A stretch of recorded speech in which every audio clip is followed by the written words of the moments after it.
Today we're going to be looking at creating a capsule early 1960s collection, which will be sewn around this fabric, which some of you might recognise from my fabric haul. And I had some such brilliant ideas suggested to me for how to use it. And because it is an early 1960s fabric, I wanted to choose sewing patterns that were the same era as the fabric.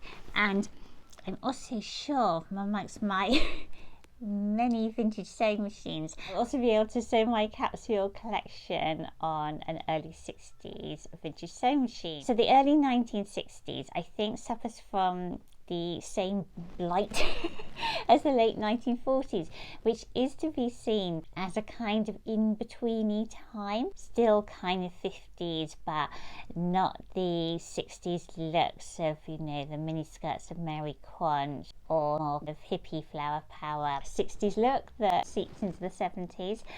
But the early 60s look, although it does have a resemblance to the 1950s and carries on some of the characteristics of the 50s, also introduces some rather gorgeous details of its own. So I thought that together we could look at some early 1960s sewing patterns in my collection. Then I'll tell you what I have decided to do.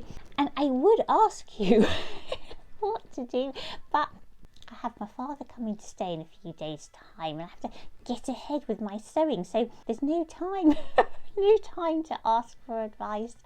I'm just going to show you the patterns and then show you what I've decided. So I've got my little original pattern collection here, and perhaps I'll start with some of the wonderful suggestions I received. So, Miss Terry Vintage on Instagram really kindly remembered that she had, I think it was a magazine of early 60s patterns, which she put up on Instagram, and I'll show you the ideas here. And I think that they really well encapsulate some of the characteristic features of early 1960s patterns. So we still see the scoop necks of the 1950s, but one of the interesting features, I think, around the waistline of many 1960s dresses, and I actually have a sewing pattern myself, this one, which shows the same thing, is that the separate cummerband of the 1950s becomes part of the dress.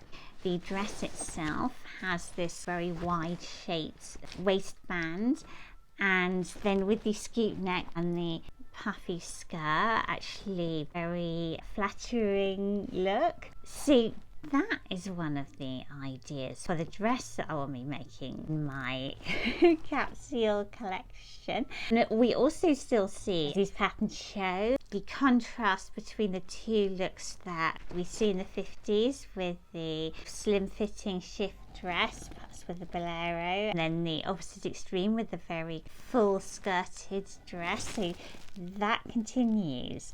But as well as the waistline variations, we also start to see in the early 60s some really interesting neckline variations. And the 50s, the dolman sleeves, very popular, that very drop sleeve. You don't see that so much in the 1960s. The underarm seam moves up again, but we have these very interesting neckline variations.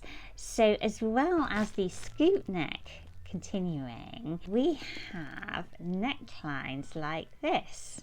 And then another of the dress patterns that I considered was this one from the early 60s, and indeed we see Brigitte Bardot in a very similar dress, where there is actually this pattern as well. There's a kind of dipped neckline and this very kind of attractive contrast bodice area. So that is another really sweet idea for the dress, I think. And while I was deciding what patterns to use, I did consider some 1950s patterns because I have so much fabric and I wanted to use it in the skirt. So I'll just show you the 50s patterns that I considered. So I considered this one because I really like the box pleated skirt rather than a lot of the early 60s examples are gathered actually, and I thought the box pleating was very attractive. So that was one I considered. I also considered this one with the very high pointy collar that we saw in my Roman holiday outfit. Very 50s. So lovely, it would work, but we wanted early 60s. And I thought about this one, which is, I would say, probably very late 50s with the scarf around the neckline. This one, which I would say is either late 50s or early 60s. She looks very Audrey Hepburn like the illustration, doesn't she? And I love this one. I love the square neckline. I love the tiered skirt, but actually, because this reminds you of the fabric, it's a very large print, so I think the tiered skirt looks better in like a little ditzy print. So this is quite bold and dramatic, and I think we have to keep that in mind in choosing the pattern. And a real contender were these two shirtwaist patterns, because I love a shirtwaisted dress, and it's very easy to see that yellow rose fabric transformed into this dress. But the dress that I thought I would kick off with is this one, sort of.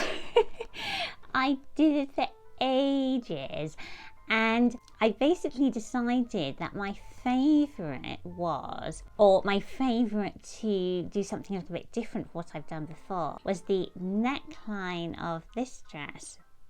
But I really wrestled with myself about doing the Brigitte Bardot dress again from this pattern, which is of course a late 50s, early 60s pattern. Love the shape, Brigitte Bardot pattern. You know, if it was, it's like, it's not unless you put a dress on that you think, this dress makes me feel really good. There was something about the shape of this shirtwaister that as soon as you put it on, you feel transformed. It's such a pretty shape. I love the low pockets, I love the full skirt, I love the pleating into the waist, I love the way that shirt-waisted dresses with buttons all the way down the front allow you to get like this kind of perfect fit. I loved all the buttons down the front. I didn't really love making the brown buttonholes, but you know, I'm a bit of a masochist in that way. So I thought, oh, I can't just make the same dress for them again. And I thought, well, actually, I love the neckline of this one, but I prefer the skirt of this one because it's pleated rather than gathered, and it has those lovely low pockets. So I thought I would put the two together with the bodice of one with the skirt of the other. What could possibly go wrong? So that was one plan. And then of course that still leaves mountains of fabric. I mean, theoretically, if I did that dress, it's 5 meters, which in my head instantly means I'll get it out to 4. So that leaves quite a lot of fabric. So for my capsule wardrobe, the idea was to make a box pleated skirt, which is lovely, or I thought I might make some capri pants like from this pattern here, and I could even possibly, maybe it would be a bit too much, make capri pants and a matching blouse. So it would always look like whenever I wear a matching blouse and pants, trousers, whatever, people think I'm wearing a jumpsuit, like my 30s ladybug outfit. Everyone thinks it's a jumpsuit. So I thought, oh, that could be fun. I did mention it to my mother about capri pants, and she sort of looked like, I said, oh, the pattern's quite large. So I don't know if it'll work, but it might. And then on to my next idea, which was sent in by Laura, and I think Sarah had the same idea I hope I'm not mispronounced Sarah, had the same idea, which was, let me rustle, yes, to do a swing coat with like a block colour, one colour, plain colour swing coat, but do the lining in the yellow rose material. And I thought, oh, that could be rather fabulous. So I have this pattern from the early 60s, and this is it. And it says simple to make, so that's good. And it's just the kind of thing I would wear. I wear a lot of stuff like this because of, dog walking. I thought that might be rather fabulous, and I'm aware that I'm sewing with a summer fabric, and like, autumn is like nearly upon, well, it probably is upon us. So I thought I could make this rather fabulous swing coat with a hood with the yellow rose lining, and that would take me through into autumn. So thank you all for those absolutely fabulous ideas.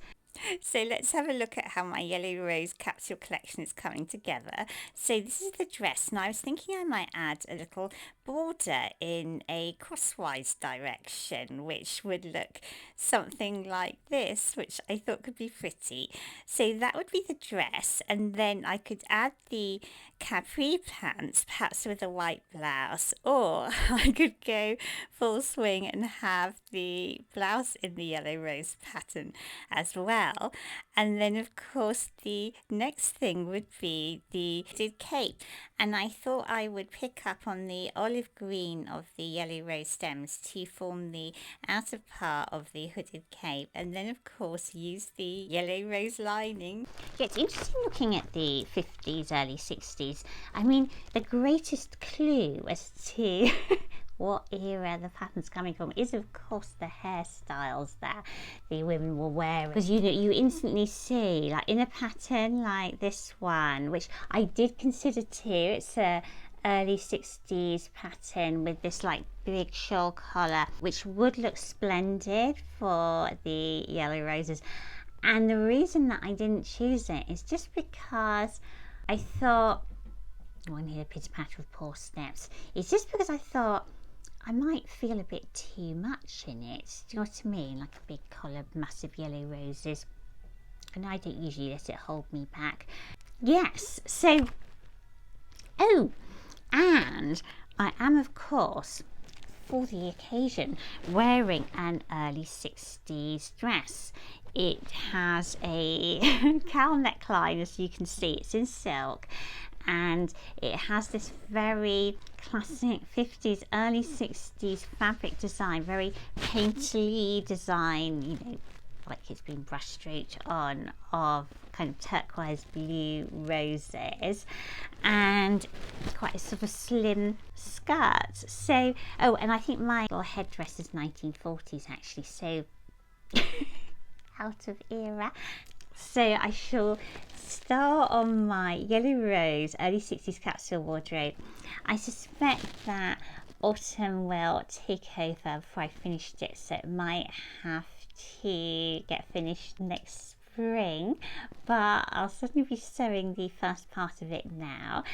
And I wanted to say thank you so much for all your suggestions for this fabric. When I said, oh, have you got any ideas? I didn't really think anyone would actually think about it for me, but you did. And what fabulous suggestions too. And I found it really inspiring, and it's really lovely to have ideas to bounce around, because as we know, sewing is going to be quite, well, usually is quite a solitary occupation. So to have people's ideas, and such fabulous ideas, that really inspired me to think, one, capsule wardrobe, and two, swing coats. Those were your ideas, so thank you, and I shall see you next week. Bye.